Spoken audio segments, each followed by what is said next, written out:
जय श्री जगन्नाथ जय श्री राम जय गो माता। आपण मैंने देखिपे ये रास्ता दे आम जो जाऊँ आमर गोमाता को कि नंदी महाराज को रेस्क्यू करने आम बाहरी पड़ू। आम 3 जन आमर साथी आम बाहरी पड़ू। तो यहाँ हूँ आमर घंटपड़ा देकी जीवा रास्ता। तो कंटाक्ट आसीला सेठू आमर ग्रुप रे मेसेज भी आसीला आउ कंटाक्ट भी करथिले हमकू जे कि आमर नंदी महाराज जनकर गोड़े गोटे घीओ डबा ना अमूल कोल डबा एमती कौन टीणर गोटे फसी जाइतिला। तो सेटा घाई है कि पूरा घा टाइप हो जाइतिला। तो नंदी महाराज को तो कंट्रोल करवाटा भारी बहुत मुश्किल पड़ता से टाइम रे। किंतु जितेबाला आमको कंटाक्ट करा जाइतिला आमे 3 जन बाहरी पड़ू फटाफट बाहरी पड़ू। आमर साथी से दिन अन्य साथी भी से माने टिके व्यस्त थे बोली आसी पार नथिले। तथापि आमे 3 जन से जगह को बाहरी पड़ू गोटे बाइक रे देकी जाइतिलु। तापरे ये जो आम रास्ता रे गला बेले भी बार बार फोन आसला भी जे नंदी महाराज को आमे गोटे जगार ताकू रखीचु। तो आपन टिके जल्दी भी आसतु से कंटाक्ट करके आमको कही ताफल जाकि आम खूब शीघ्र बाहरी पड़ी आम जाइलु घंटपड़ा चालगड़ देकी आम जाइलु बारी। तो नंदी आमर जे नंदी महाराज जो जगार कंटाक्ट करते से जगार आमर टीटीवी रो सरोज कुमार शतपथी आमको कंटाक्ट करते कुकुडांगा ग्राम रु। से कुकुडांगा ग्राम रु आमको 3 दिन आगु कंटाक्ट करते जहाँफल कि आमर अन्य गोमाता को सेवा फल आम जापार नथिलु। जहाँफल 3 दिन आमको समय लगी पाखक जावाई आउ से नंदी महाराज को रेस्क्यू करने। तो आम आमर जहाँ इंस्ट्रूमेंट दरकार से नहीं जाइलु। तो गोटे कटर दरकार थी आमको कटर मेसीन नहीं कि जाइलु ता गोड़ू से डबा को काटिकी बाहर करने। तो से जगार आम बर्तमान भी पहुँची गलु आमर एफसाई देकी जाउथबा से बलंडा छकटू कुकुडांगा ग्राम को जावाई रास्ता जो। तो आम बाहरी पड़ू बर्तमान आम पहुँची गलु कुकुडांगा ग्राम ट्रेन लाइन क्रॉस कर गलु बर्तमान। तो कुकुडांगा गाँव भी पहुँची गलु आउ आमर बाटरे सरोज कुमार शतपथी जी आमको कंटाक्ट करते से भी अपेक्षा करते। आठी आमर देखो ये आमर जो नंदी महाराज बाली गदा उपर शोते से यही नंदी महाराज गोड़े ही फसी से टीण डबाटी। तो ये हूँ आमर सरोज कुमार शतपथी टिटू ना बोली डाकती समस्ते। तो तांको भी अशेष अशेष धन्यवाद देवी जहाँकि नंदी महाराज को पाई तांकर किछि दायित्व आउ सेवा करिवार किछि तांकर समय से बाहर करिसंती। आउ से देखिथिले जेतेबेले से जिनिस सही पार नथिले। एही भावना समस्त को मन भितर रहिबा भी दरकार।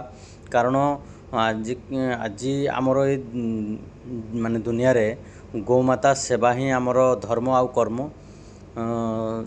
जदि आम अनादार करवा आमर ये गोमाता और नंदी महाराज को किंबा जे कौनसी जीवजंतु को तो ताहा फल जहाँ फल कि आमको परे भी भोगवा को पड़ो जदि आम तांको अत्याचार करवा किंबा ताको अणदेखा करवा किछि गोमाता को।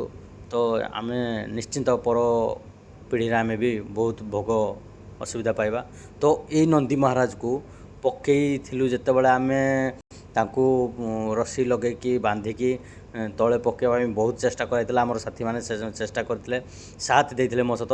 तथापि यही नंदी महाराज को रेस्क्यू करिया समय रे मोर हाथ एंजोर्ड भी होता हल्का फ्रैक्चर टाइप होता नंदी महाराज को रेस्क्यू करिया समय रे। कारण से तो जड़े नंदी महाराज तांको अटकेवा भी बल सहित तो आम चेष्टा कला पारिबानी। तेणु ताको कढ़ पटे ही ताको पकईलु से आंब गछ मूल आमर जो साथी जाइए से भी टिके डरिकी धरी।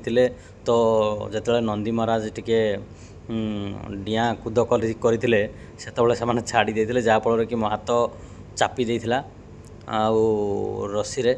ତ ସେଇଠି ଟିକେ ଏଞ୍ଜୁର୍ଡ଼ ହେଇଥିଲା ଆଉ ଫ୍ରାକ୍ଚର୍ ଟିକେ ହାଲକା ହେଇଥିଲା ମୋର ବି ହାତ।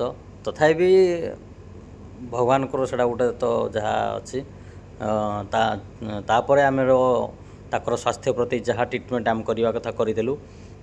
କଟର ମେସିନ୍ରେ ସେଇ ଟିଣ ଡବାକୁ କାଟି, ଆଉ ସେଇଟା ତ ଭିଡ଼ିଓ ମାଧ୍ୟମରେ ଦେଖାଇ ହେଲା ନାହିଁ କାରଣ ସେତେବେଳେ ସମସ୍ତେ ବ୍ୟସ୍ତ ଥିଲେ ସେଇ ନନ୍ଦୀ ମହାରାଜକୁ ତଳେ କେମିତି ତାକୁ ପକାଯିବ। ଆଉ ପକାଇ ସାରିଲା ପରେ ସମସ୍ତେ ଭାଇମାନେ ଆମର ତାଙ୍କୁ ତଳେ ପକା ହେଇଥିଲା। ତାପରେ ତା'ର ଟ୍ରିଟମେଣ୍ଟ କରିଥିଲୁ ଆମେ। ଆଉ ସରୋଜ ଭାଇଙ୍କୁ ମୋର ଧନ୍ୟବାଦ ଦେବି ମୁଁ ଏଥିପାଇଁ, ତାଙ୍କର ଫ୍ୟାମିଲି ସମସ୍ତଙ୍କୁ ଧନ୍ୟବାଦ ଦେବି ଯେ କି ସମସ୍ତେ ଏହି ନନ୍ଦୀ ମହାରାଜଙ୍କ ପାଇଁ ତାଙ୍କର ବହୁତ ଦୁଃଖିତ ଥିଲେ। ଆମର ଏଇ ଯେଉଁ ଭାଇ ଅଛନ୍ତି କ୍ୟାପ୍ ପିନ୍ଧିଛନ୍ତି ବ୍ଲାକ୍ କଲର୍ ଡ୍ରେସ୍, ସେ ବି ଆମକୁ ସାଥ ଦେଇଥିଲେ।